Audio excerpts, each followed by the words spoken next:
Employee Issue Forum on 15th of August 2023. I've noticed we have Councillor Anderson present, not Councillor Brogan, apologies. Councillor Buchanan's present, as is Councillor Convery and Councillor Cowie. Councillor Gray has given apologies. Councillor Handybode and Councillor Loudon are present, and Councillor Nelson has given apologies, and I've got Councillor Robb present. Thank you, Chair. Thanks, Helen. Agenda item number 1, declaration of interest. Is there any declarations? No. Thank you, everybody. Moving on to agenda item 2, minutes of the meeting of the Employee Issue Forum held on the 16th of May 2023. Can I move these as a correct record? Can somebody second, please? Thank you. Moving on to items for consideration. Agenda item 3, Council-wide Workforce Monitoring, April to June 2023, and Michelle Millen will present this report.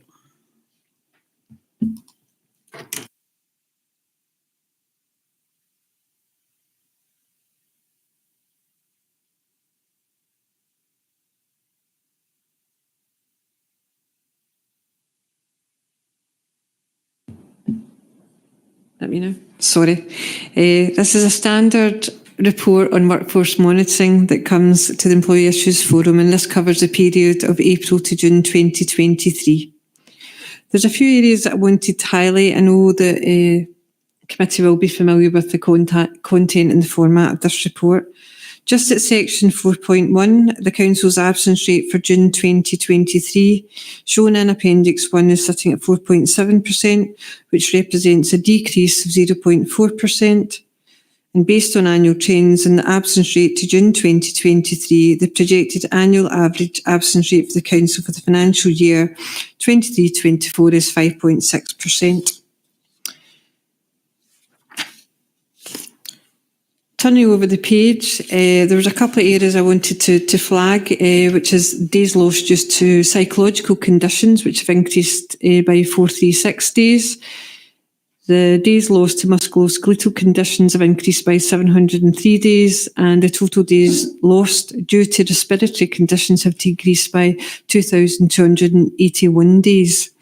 And I just wanted to flag the trend here. So if I look at 2022 data, there's also an increase in June in that year, and then it decreases in July and August. And the same trend applies this year, although you don't have that information in front of you. So actually, overall, in terms of psychological and musculoskeletal conditions, the figure is actually going down, although that looks inflated in June. But over the year, when you do the figures in total, those numbers are coming down. In terms of respiratory conditions, we are noticing across the Council a big decrease in the respiratory conditions. We think this is directly attributable to fewer COVID absences and how they've been managed in the community, success of the vaccination programme and the changes in testing requirements. So we're seeing that is going down. Whether that goes up again in the winter or not, there remains to be seen, but certainly those numbers are coming down. And the other area in the report that I wanted to flag up, if I move to recruitment monitoring at section 9, and it's just to flag some positive outcomes around recruitment in terms of applicants who had declared themselves as disabled. There were 83 shortlisted for interview and 9 applicants were appointed. And in terms of Black and ethnic minority background, 107 applicants were shortlisted for interview and 31 were appointed. And in terms of where they were appointed to across the Council, there were 3 people appointed across community and enterprise and education, and the remaining applicants secured posts within social work resources. And in terms of veterans, 3 were appointed to social work in terms of the roles there. So that is positive just in terms of the normal trends that we see around veterans and Black and ethnic minority and disabled candidates. Thank you. And just moving back to recommendations that the following employment information be noted for that period. Thanks, Michelle. I had asked for some extra information to be given around those figures, and it's quite encouraging to see that, you know, some veterans have been appointed and also BME people have been appointed. So thanks for that, Michelle. Is there any questions? Councillor Anderson. Thanks, Chair. I'd flagged this up before. I'm quite astonished that we've still got something like 359 vacancies, and yet we've had 4,576 applications. And I'm just wondering how many of these applications we classify as genuine. So I'm wondering how many folk actually from that actually go forward for interview. It's on page 7. My computer's here went down a bit wonky. Page 7. But I'm just wondering, and could we even break that down further as to the vacancies per resource and the applications per resource and the success of these applications by resource? Because we just know there's 360 vacancies here. We know we've had 4,500 applications, but we don't know an awful lot more. And I know there is folk who will just write in. We've been told before who are totally unsuitably qualified for any of the vacancies. So I'm just wondering how many of these 4,500 people do we interview, and out of those interviews, how many people do we actually employ? Thanks.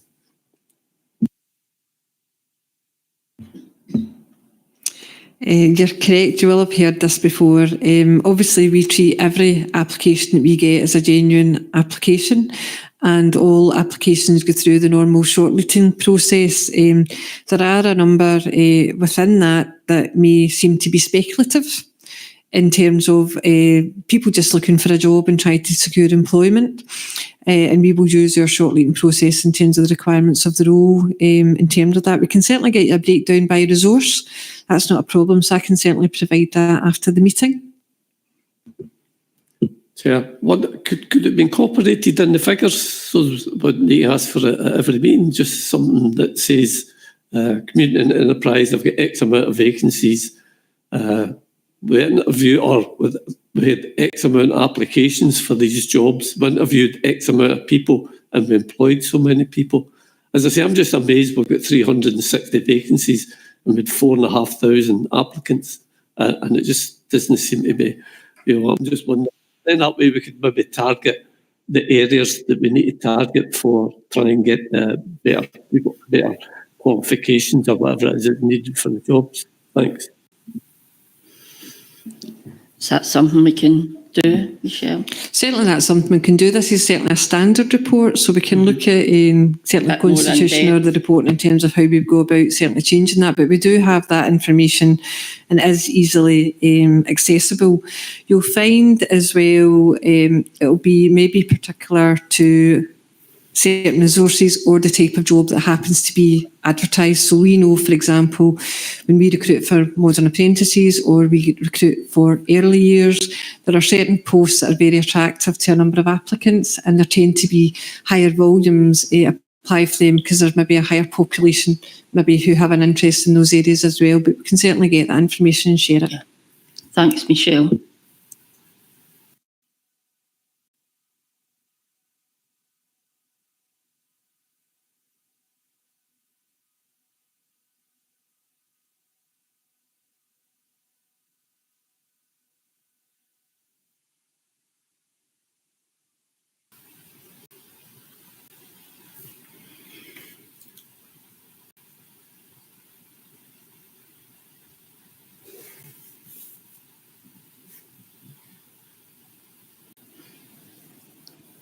Councillor Robb. Thank you. Afternoon, everyone. It was just a wee question around more the issue in general. I had sent in a wee email yesterday about it as well. So just looking at, quite interested in seeing, obviously we've got the musculoskeletal issues and the psychological issues. Could a report be brought to a future meeting about how we're working in a preventative way to try and address some of these issues, the causes of them, to try and head more of them off at the path, whether it's encouraging healthy eating and all the other things the council does, but to see what more can be done as well. I know Kay was talking to Pass for All about encouraging more activity, getting up from the desk and so on, and active travel.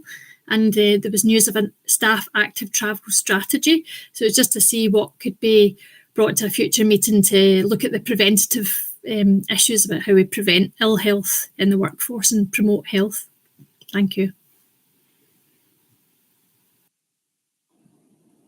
Thanks, Councillor Rob. Michelle, is that something that we could maybe get as a presentation or bring a report?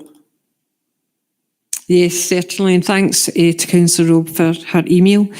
There's a number of activities actually, and we're just refreshing our health and wellbeing plan, which will pick up some of these areas. What we'll do is we'll do a bit more of an analysis around psychological absences and musculoskeletal.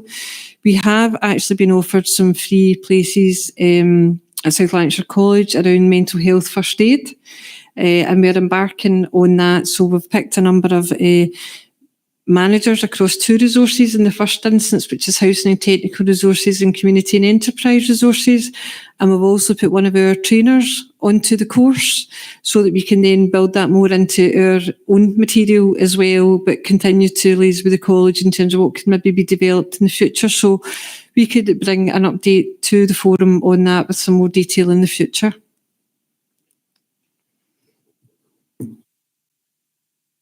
Thanks, Michelle. Councillor Loudon.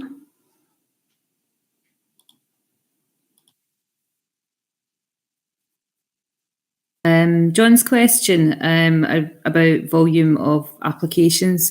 As Michelle was saying, it's absolutely correct that we obviously consider all applications which are coming in, and there will understandably be a higher volume of applications for some particular posts.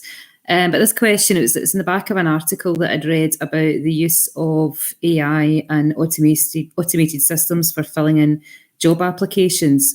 And this is essentially a bit of a sort of growth industry just now. So you could apply via one website, and a company will scour job sites for you for keywords and then automatically apply for 100 jobs for you, which, if this is going to be a growing industry and not all of those matches are going to be accurate, it seems to me that could be quite a time sink for officers if they do have to kind of go through and weed out what essentially might be spam. I just wondered if this is something that we'd be able to spot if it's going to grow, and maybe we could have some feedback from IT at a future meeting about how we can have some of the systems in place that would catch that sort of automated activity rather than real people making up job applications, like the sort of the CAPTCHA technology and the ticking the not a robot box and so on. So I guess it's more of a suggestion for a further meeting, Chair. This is maybe something we could have a bit more information around. Thank you. Thanks, Councillor Loudon. Michelle, is that something we can bring to a future meeting? At this minute in time, we're not noticing anything in terms of artificial intelligence tapping into the My Job Scotland website per se. At this minute in time, our understanding is there would have to be a bit of an interface or an integration to allow that to happen. That's not to say that couldn't turn around very quickly in the world of the way digital is moving forward. Certainly worthwhile to keep an eye on that going forward, because we wouldn't want to waste time, our time or anybody else's time in terms of that. So we can certainly have a look at it. We will obviously be shifting to a new system going forward in terms of HR, finance and procurement systems with the introduction of Fusion going forward. So again, we can consider that, and that's fairly live current as a cloud product, therefore is quarterly updated in terms of that. So we will monitor that and flag, and I can certainly speak to IT about it. I think it's a good point to make. Thanks, Michelle. I can't see any other questions, so can we agree the recommendation? Yeah. Thanks. Moving on to agenda item 4, Finance and Corporate Resources, Workforce Monitoring, April to June 2023. And once again, can I ask Michelle to speak to this? Thank you, Chair. This is similar to the council-wide report, but just focused on the workforce monitoring activity around finance and corporate resources. Again, it's for the same period, April to June 2023, and there are a few areas I would highlight in the report. So at section 4.1, the resource absence figure for June 23 was 4.2%, and this figure has increased by 0.3% when compared to last month, and is 0.5 lower than the council-wide figure. And again, there tends to be a trend in July and August where the overall figure tends to come down because of the summer holiday period. It seems to have an impact on that. Based on the absence figures at June 23 and annual trends, the projected annual absence figure for the council for 23-24 is 3.9% compared to a council-wide average figure of 5.6%. At section 4.2, occupational health, in terms of medical examinations and physiotherapy, overall there were 59 referrals made during this period, and that represented a decrease of 5 when compared with the same period last year. Because in numbers it's a smaller resource, you will see some of the data around accident and incidents and discipline and grievances lower compared to council-wide figures or some of the other resources, and that's just reflective of the total overall numbers we have in the resource. At section 4.5, there were a total of 7 leavers in the resource this period, eligible for an exit interview, and this figure decreased by 6 when compared to the same period last year. 3 exit interviews were managed to be conducted during this period, and this figure remains unchanged when compared to the same period last year. And then just to flag at 4.7 that 2 posts, which are 1.4 FTE, were left vacant pending a saving or a service review within the resource in terms of recruitment. Referring committee back to section 2, employee issues form is asked to approve the recommendation and noting the content for the employment information for finance and corporate resources. Thanks, Michelle.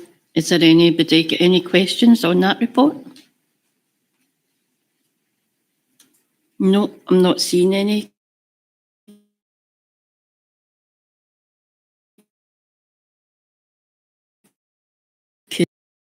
Agenda item 5. We actually moving on to dates for future meetings. Helen, have you got them? Are they in the paper? Can we ask for the recommendations for future meetings? Yep. Moving on to agenda item 6, urgent business, which I have none. So I would like to thank everybody for attending, and I'll now close the meeting. Thank you. Thanks, everybody.